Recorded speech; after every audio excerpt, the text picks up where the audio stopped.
All right. So,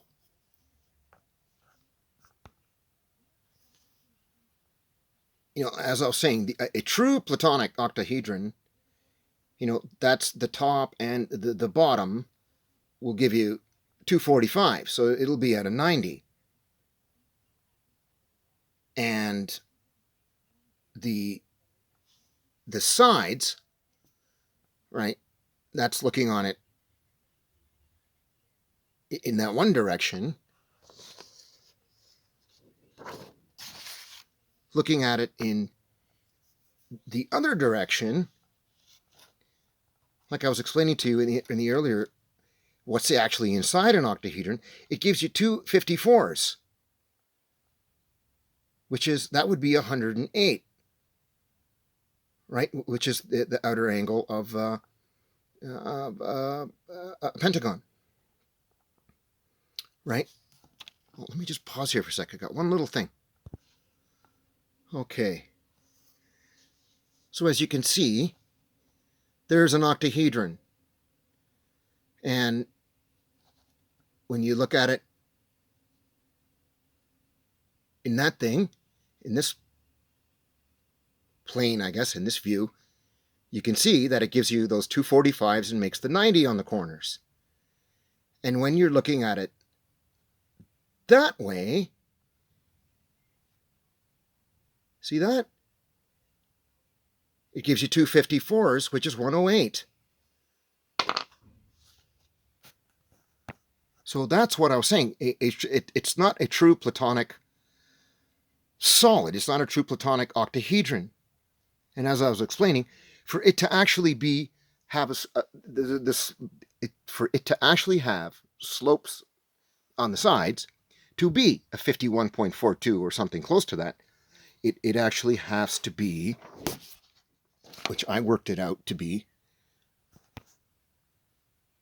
57.14, etc. And obviously once you found one angle, you can get the other two. That's pretty self-explanatory, even though I've already gone over that stuff. Okay. I'm not sure if I've left anything out. However, I'll keep this one here. Like as I was discussing the stuff in the last video about where could these possible tunnel angles have possibly been derived from. And that was the one part. And so the other part was, if I want to just touch back on its construction again, they had to have run lines from the top, going in 8 directions.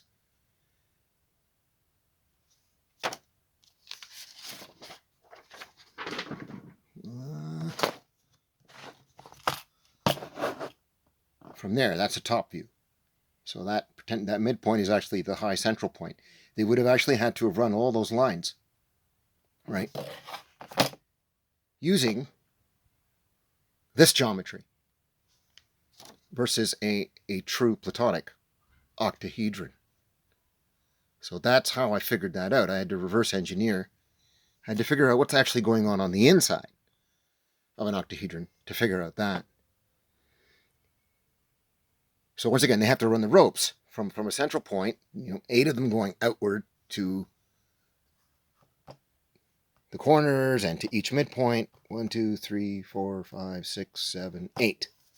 Right, all from a central point downward to the perimeter. Okay, and the other part about the construction is, I just in case there was a misunderstanding, I mean, they did have a very ancient form of a crane. It was just very limited in terms of its height. It didn't have these monster cranes that we have today, that build these like huge skyscrapers and stuff like that. They go up several 100 feet. They did not have those. But however, they did have a very old slash ancient type of a crane, something very similar to which that the Romans were using. The Greco-Romans were using in the days of Archimedes and stuff like that. And surely they must have known about that, and they did use them. So that's the crane thing, and these tunnels in here. I mean, I don't know about that other information. I'm not saying that I disagree with it, whether it's right or it's wrong. Is it a king's chamber, a queen's chamber, and other kind of things? I don't really know about that stuff, but my purpose here is just about construction. And these tunnels are going to be very important for hauling material up. Okay, because another form of hoisting material in its most ancient, not necessarily ancient, but just in its most foundational, physics and uses, it works like a teeter totter. You put more weight on one side to get the other end to go up, and that's what they're doing in these tunnels here.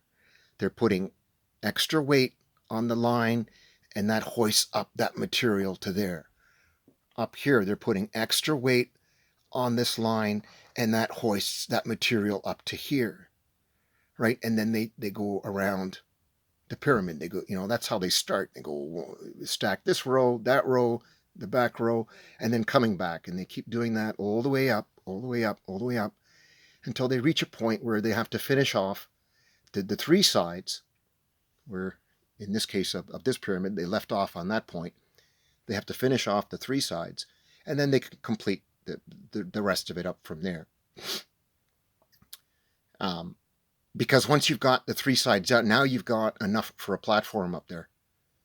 And now you can put the platform itself up here, ends up being your teeter-totter. Right? Now you can actually use that to hoist up your material.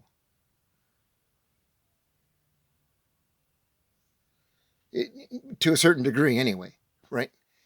And as I mentioned in the last video, the blocks are getting smaller and smaller and smaller and smaller and smaller.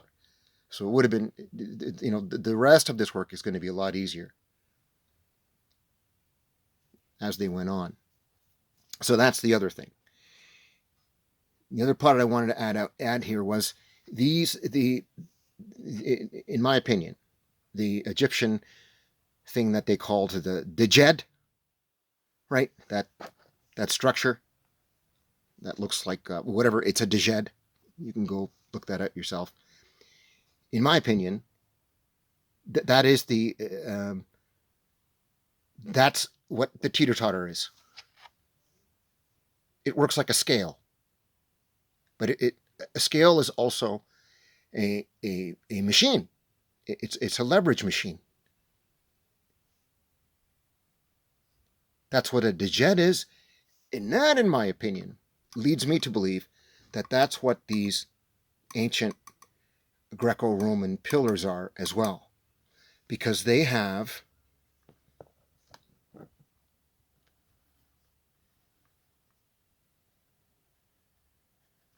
right, you get the point?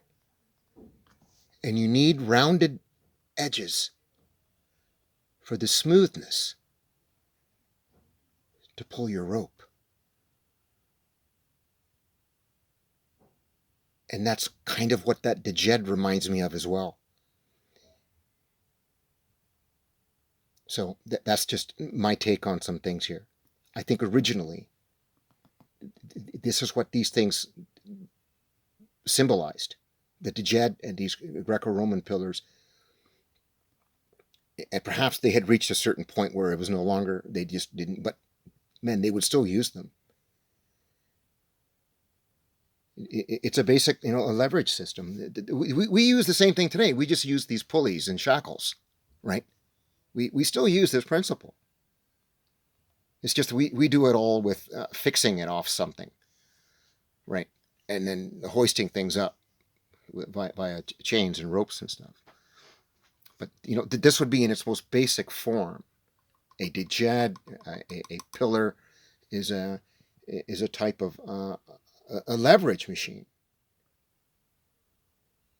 And these rounded parts are for the easiness of the rope, and plus you don't want crude sharp edges, and it'll fray your rope.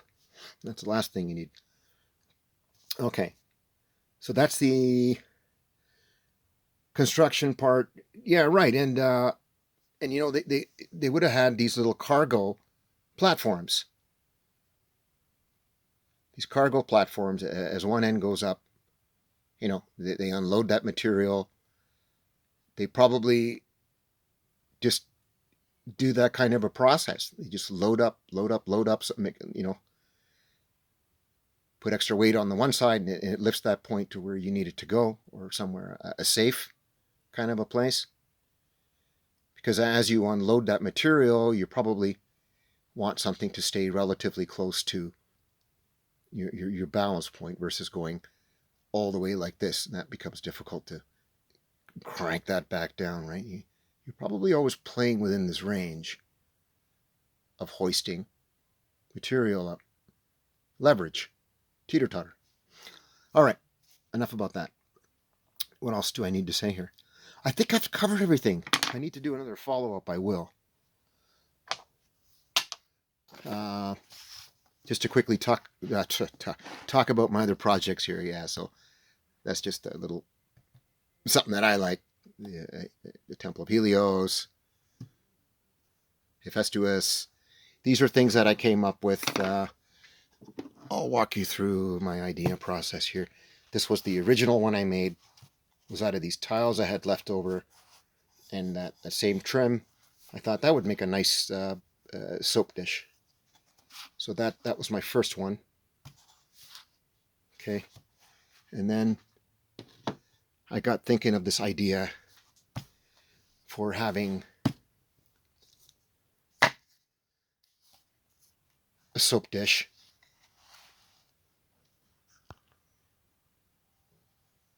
I tried to make it a little bit artsy and attractive.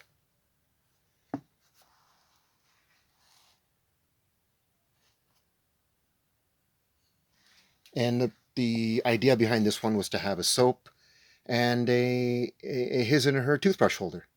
Yeah. That was the logic behind that one.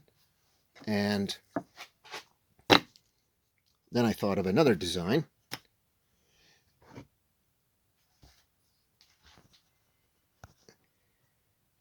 Which is this one. Sometimes, guys, we get our hands a bit dirty working, with tools and stuff like that. And you don't always want to use, the same soap that your better half is going to use to wash her hands and her face with. She doesn't want your grimy, hands on that kind of a soap. So I thought maybe there's a usage for this type of a his and her soap. And sometimes women prefer a different soap. There's something perhaps, something scented in a certain way. Most guys don't really care. I kind of care. I just prefer these natural kind of things, which I get at my local grocery store. I actually do like this soap. But anyways, that's it's a bit of a kind of a spaceship design of Elysium, kind of like an Elysium design. And so it's a his and her soap, and at the same time, it's got a couple of wings on there, a his and her toothbrush, plus his and her soap.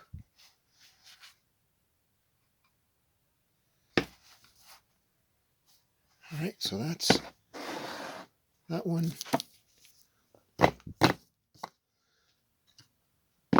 Okay. I think that takes me up to where I need to leave things off for today. So that's there on the follow-up and a couple more ideas. That's it for now.